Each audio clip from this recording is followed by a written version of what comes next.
تفرجت اليوم في تصريح وزير خارجية الجزائر اللي خرج كيقول ان الجزائر مستعده للوساطه بين المغرب وجبهه الوهم الانفصاليه. بصراحه مني سمعت كلمه وساطه ضحكت.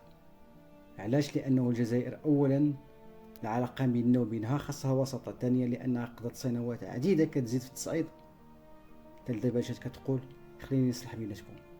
لكن الصراحه هذا الكلام ماشي مبادره حسن النيه، بل نتيجه عزله قاتله كتعاني منها الجزائر منذ سنوات طويله. الدبلوماسيه الجزائريه ولات محاصره من كل الجهات، من مالي، تشاد، ليبيا وحتى المغرب.